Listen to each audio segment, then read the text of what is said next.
recently I was lucky enough to go to the London Landlord Accreditation Scheme dinner, and one of the speakers there was a letting agent, but a letting agent with a difference, an ethical letting agent. Now, I don't know about you, but I use letting agents for my buy-to-let properties, and every month they're taking an amount of money from me. And to be honest with you, I'm sure for those of you who are using a letting agent, some of us maybe see it as a bit of money for old rope. So this particular agent really sort of captured my imagination in terms of the very, very good work they are doing. And it's something I really thought would be interesting to landlords who either are using letting agents or thinking about using one, in terms of what they're looking to do and the very good work they're looking to bring. So I'm really delighted to introduce Ben Rayner. Ben, thank you so much for joining us. Now, Ben is working for Good Place Lettings.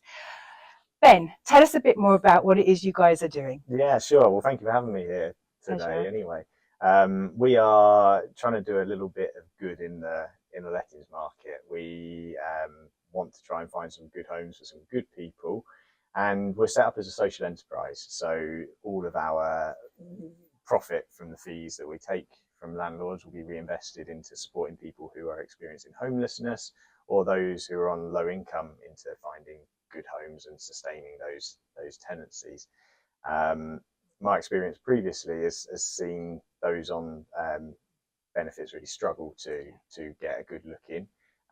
We want to change that, but we also want to be a very professional and a very good lettings agency. So no real difference from your bog standard agent. If you walked in the front door, we would still look the same, smell the same, do the same things on the tin.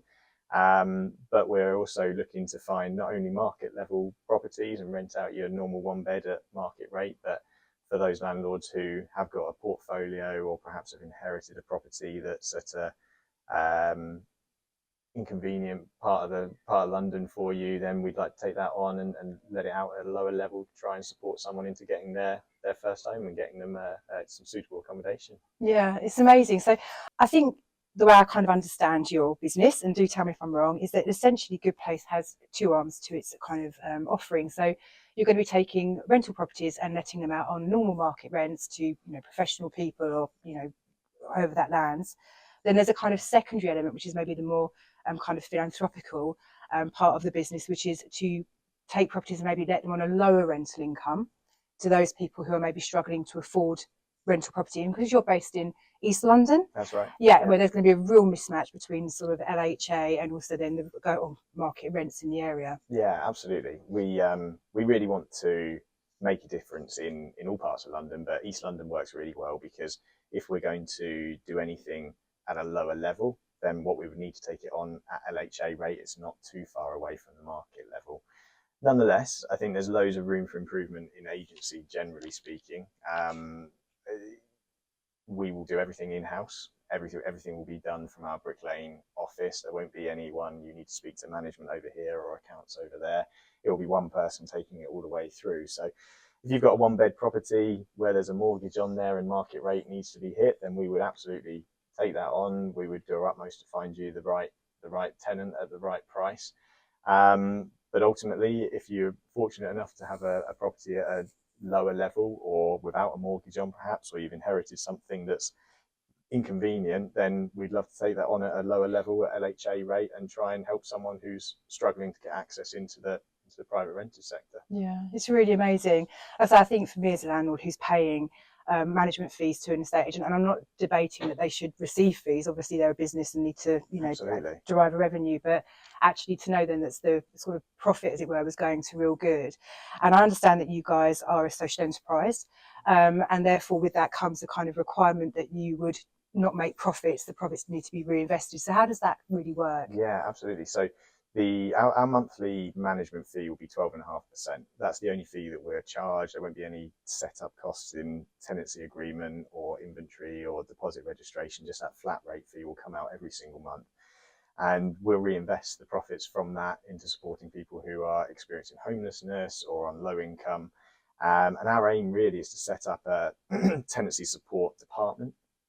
So we're in the process of hiring a support officer at the moment, and that person will help any tenant who needs support during the process of their tenancy. And I think in particular, when we touch on perhaps the local housing allowance side of it, there's so many difficult aspects of getting the right benefits or being supported during your tenancy, that we see that as the main reason that people are overlooked in the PRS. There's obviously some horror stories that are ultimately quite tricky and unfair.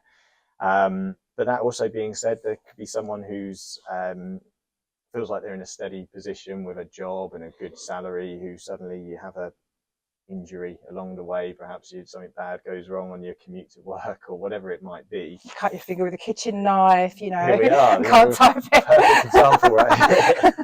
Then you never know what's around the corner, and it's as sinister as it sounds. If suddenly you do have a scenario where you're out of work for a long time and you need some assistance, then I think knowing from the start that we've got a department that we can advocate for you, we can support for you.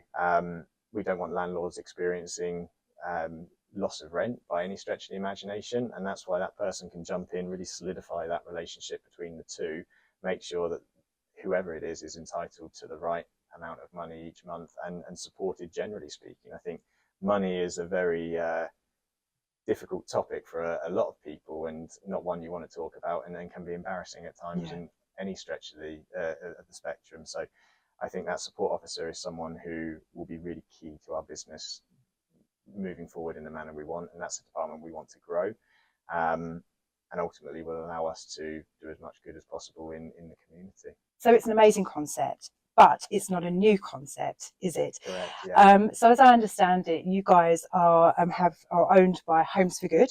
So tell us a bit more about the kind of history behind all of this. Yeah, no, absolutely. I can't take any credit for this company whatsoever. I am really fortunate to be the person who's sort of leading Good Place Lettings in London. We're a joint venture between Homes for Good and Crisis the Homeless Charity in London. Homes for Good, set up by Susan Actimel, is exactly what we're doing. They've done it incredibly well. It's been running for about 10 years now. Wow, the last time I was up there a couple of months ago, they had 550 odd properties under management, and we are just bringing their model to London. So we've got an amazing team up there who I've been fortunate to spend a lot of time with and speak to, and really understand the ins and outs of how it works. But the difference they've made up there is magnificent. It's wonderful. They're really making changes, and it's worked. And actually, the management fee they charge up there is at the same level as us, but in Glasgow, that's one of the higher levels. Right. So they're sort of breaking through the boundaries, and people are really seeing the benefits of having a very good letting agency, but one who, again, is making a difference in the community. So it's a bit of a cheat code, really, having this company who's completed it there, and us being able to just bring it to London and set it up here. Yeah, no, that's amazing, and it shows that actually, while people want good good letting agents rather, running their properties, actually having that kind of social responsibility sitting behind things actually really appeals to people as well. Yeah, I think as you said, if every letting agent should be charging a fee. There's no bones about it. But if the money that you're paying is going into something that's doing real positives, then rather than making someone at the very top of the chain loads of money, let's help people who really need to. So we'll try and be competitive. We'll only charge what needs to be charged, and our promise is that we'll look after landlords and look after tenants equally. Yeah. Now, we touched on fees earlier, and before we started recording, actually, you and I were chatting, because you have experience of the London letting market, which is very long-standing, isn't it? You've had a long history. That's right. And one of the things we're talking about were your fees. So as we mentioned, that there's you don't charge additional fees, which in London is unheard of, isn't it? Yeah, that's right. I think my experience previous to this was working in central London for pretty much 10 years. I worked around all along the Thames, really. All market rate properties, very, very fast paced, very commission driven role, lots of targets, lots of challenges, and lots of opportunity to try and eke out a little bit more wherever you could. And that might be by pushing the rent up slightly, or knocking on with the fees as well. So great experience. I got absolutely owe my sort of career to where I started at KFH there. But they're not just with KFH, with all agency, I think there's a lot of additional fees that are unnecessary a lot of the time. So landlords are definitely feeling the pressure at the moment. Yeah. There's a lot of changes that's are not all that positive for landlords currently. So when the fees start going up and when additional costs start going on, then that's equally just as frustrating. So we really want to remove those extras, those unnecessary amounts, because we can do that all ourselves quite easily. And another thing that you mentioned, which I didn't actually know, is that you take or you charge your fee, your 12.5%, your monthly management fee, on a monthly basis. But actually, in London, that's not a given, is it? I didn't know this. No, quite common for you to pay your fee up front. So whether it be a 12-month, a 2-year, a 3-year contract, then the longer the tenancy, the more fee you pay up front. Yeah. So that will change with the renters' rights, definitely, but certainly for the meantime that will continue to be the case. So terrible for cash flow, not great if you've got a mortgage, and sometimes a bit of a surprise, because I don't think, as you said yourself, a lot of people aren't expecting that. So we'll absolutely be taking our fees on a monthly basis, and that will just continue throughout the tenancy. When the rent comes in, there'll be no charge until we find the right person. That sounds really good. Yeah, because I think you mentioned if someone was, say, doing a 3-year let, they might not actually see any rent for 3 or 4 months. It's awful. So it's great you're not doing that. That's really fantastic. So just to kind of summarise in terms of the Good Place Lettings offering, so normal, very good letting agent, competitive on fees, and also doing something really, really ethical. So it all sounds amazing. And have plans to expand potentially away from East London, hopefully? Definitely. I think for the beginning, I mean, our plan really is to cover the whole of London to begin with. East London is really important because, as I mentioned earlier, the closeness to market and LHA means we can probably do a bit of both over here, but we'll cover London for the meantime. But the aim is to open more offices in London and throughout England. And the link to Crisis, and Crisis pledged already to buy 1,000 properties over the next 10 years, not necessarily just in London, but UK wide, is that they've got skylight centres across the country. And the aim is to slowly put Good Place Lettings in those positions as well, once we get up and running here. Fantastic. So maybe a bit of time ahead, but it's going to be a positive year. So sounds really exciting. And I think the question that I did say I was going to throw this curveball at you, but I think it's that everybody watching this will be wondering is, if you're a landlord and you have the opportunity to rent out a property, why would you want to let it go at less than market rent? You know, why is Glasgow doing so well with this? You know, what's actually happening here? Yeah, no, I totally understand that. And I think if you're a landlord with one property with a mortgage on it, then financially it's just not going to make any sense to you. So those probably aren't the people that it's going to work with straight away. If you're on a lower mortgage there and things are looking a bit more positive, or you're fortunate enough to not have a mortgage on there, then I think that's probably the person we want to speak with there. Perhaps a portfolio, someone who is really trying to give a little bit back to the community. I spoke to a landlord not that long ago who's got a beautiful 4-bedroom house. She gets about £4,000 a month on this place, but the letting agent has just constantly valued it up, which is right because the market's kept going.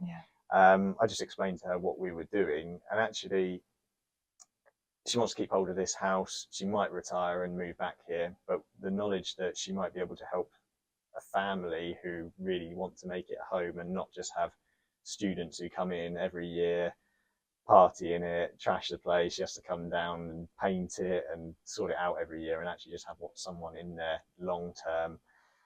We can marry the right tenant to the right property. So I think there's a bigger picture here where if you can, then you should. And there's a lot of people here who don't have a good place to call home, and it's just trying to change that mindset a little bit here.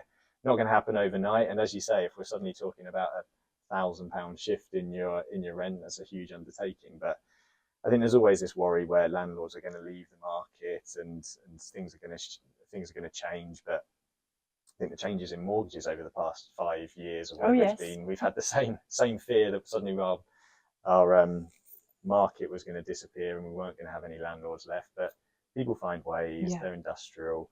There's going to be more changes in the future with the Renters' Rights Bill. But the beauty, again, with this company in Scotland is that they've been through all of this. This is sort of 5, 6, 7 years deep now. Everyone's okay. They laugh at us when I talk about what's coming and say, well, it's been happening old news. However long. We've still got landlords. We're still doing a lot of good in the community. And don't worry, don't panic. Yeah.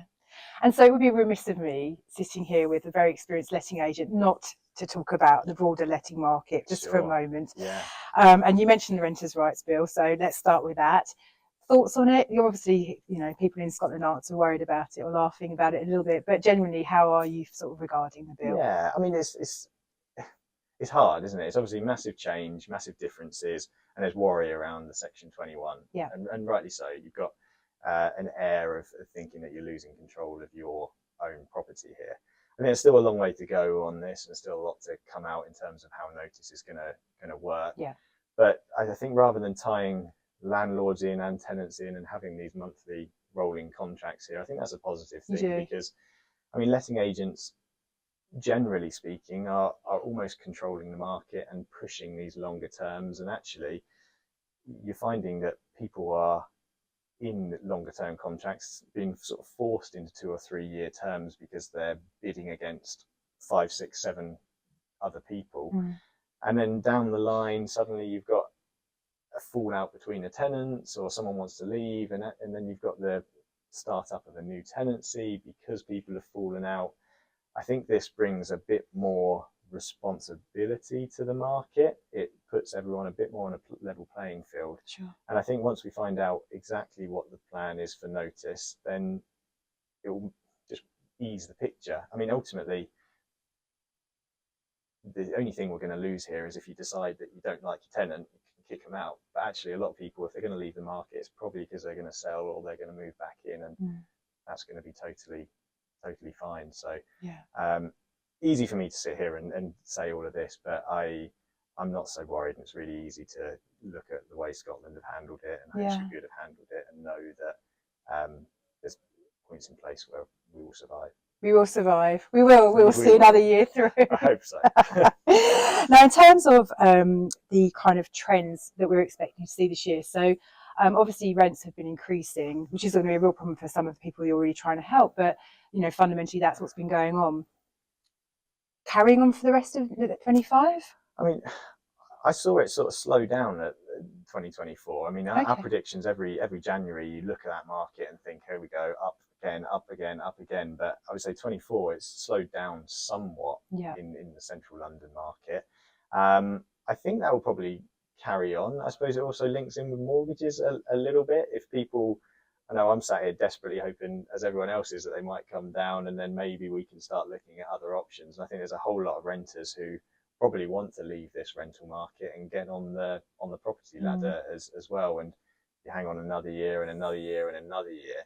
But if suddenly we have a lot of people leave that market and more property is available, then maybe that rent trend starts to slow. But I mean, look, you compare it to where it was in COVID and 2021, then it's still, I think, very positive for landlords here. Maybe small increases, but nothing to write home about. No, I don't think so. And in terms of demand for properties, so again, we saw a massive spike after COVID when everyone was kind of moving around, and it's felt like it's been calming down. But in the reports that we're reading, this demand is still far outstripping supply. I can't see that changing. Can you? I don't think dramatically. No. I think it's really tough, isn't it, when you're queuing up for property against however many people, but ultimately people aren't leaving their rental homes. I think when I first moved to London, you'd have someone who moved into South London, 6 months later they'd try West London, 6 months later they'd try North London, because there was plenty of property about and you didn't have this battle. Whereas now, you don't want to leave your home for fear that you won't get another one. As simple as that. So people are locking in for these longer renewal terms in a sense of just being safe and taking it sensibly. hopefully that will change at some point, and maybe the mortgages can help us a little bit on that front. That's over to you, Jenny. Over to you. Yeah, that's a whole nother discussion. But yeah, I think in terms of the mortgage rate, I mean, things have improved. But at the moment where swap rates are sitting, we're not expecting fixed rates to really move in the next at least couple of months. I mean, you know, things can change on a dime, but sure. At the moment we're sort of starting the year as we ended the year, nothing's really moved on. So, but fingers crossed, we remain optimistic for 25. You can't be not optimistic on January the 7th for the year, can you? I think you've got to start off on a positive footing. 3% would be lovely. So we've covered off trends for the year. We've talked about the Renters' Rights Bill. We've talked about tenant demand. And I do actually think that when people can kind of see past, for example, the Renters' Rights Bill, and as you've just mentioned, the biggest thing for people seems to be Section 21.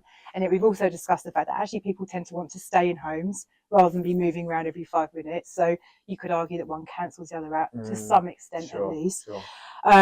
So I feel that actually the kind of view that I'm taking from our conversation is that you're feeling positive about the rental market for the year. Yeah, certainly. I don't think there's any reason to worry here. Inevitably, some people are going to leave the market as they always do. Did you see much of people leaving in 20? Because you read all these headlines, don't you, about landlords mass exiting? Yeah. I'm not seeing it. No, not at all. And I think the first big one was when you the mortgage, the tax, or writing off your mortgage again as your tax. Yeah, the Section 24. Is that right? That for me, and I remember going into a meeting and thinking, well, this is my career over. I'm done here. Everyone's going. There's no point being a landlord because it's so much you can't write off now. Yeah. And I there must have been some people sell up. I can't remember it. And same with COVID, when the rents were terrible and when everyone was really struggling again, people didn't leave it. And I think for me personally, in that sort of central London market, maybe it's a slightly different world and a slightly different beast. But people seem to just be riding through. So I don't foresee a great deal of people leaving. I think there's ways of making it work. As you say, the rental market is still strong. It's not like we're losing. The rents are going to drop by X amount here. It's probably still going to continue in a slow upward fashion. So it's just people getting used to change, which everyone hates, me included. It's hard, but I don't think what's coming is all that much to worry about. We just need a little bit more clarity into how people can feel a little bit more control into their own home, which is obviously a massive deal. It's a big investment, isn't it? It's a huge investment. Yeah, no, you're absolutely right. I think once we get the details of the bill, particularly the grounds for eviction, and once we hear about the reforms of the court process and the technology and how that's going to be used, I think people might feel slightly better about things. And I think in terms of, we're just touching on the mortgage rates going up. Yes, they have gone up, but actually rents have gone up massively as well. So that's they're kind of meeting in the middle now a little bit. Counteracts a bit. Yeah. So I think things are looking a bit more comfortable. Hopefully so. And I really hope that the offering that we have, this sort of new landlord offer, the fact that we're not charging anything extra, it is just what's on the tin. We have to charge this to keep running. There's nothing extra being squeezed out. If the tenant moves out in 6 months, you're not going to pay an extra 600-700 quid just for the sake of it. It's going to continue just being that monthly management fee that you know what it is. Another thing you said that I thought was really interesting is that your staff aren't going to be like targeted or bonused, so they just get a salary. So there's none of the kind of like pushy sort of maybe sort of less pleasant side of the market which people may have experienced. Yeah, so they're just going to be there to kind of do a really good job. Yeah, you've hit the nail on the head. And I think I look back at the way I was paid as a negotiator when I first started all those years ago. You low salary and everything is commission based. So as good a person I thought I was, anyway, I'm sure there were times where I pushed someone who was maybe not the perfect person or not the right person in comparison to what else I had on the table, because it might have made more money. Our aim really is just pay people a fair wage, pay what they deserve. Don't put them on a 15 grand basic and ask for this huge giving of your life in terms of hours and time and effort. Just go out and find the right person for these properties. We'll work normal hours, and if people need different viewing times, then we'll be open to doing those for them. As long as we're finding the right people for the right properties. I think that's sort of one of our our key phrases really, is good people, good homes.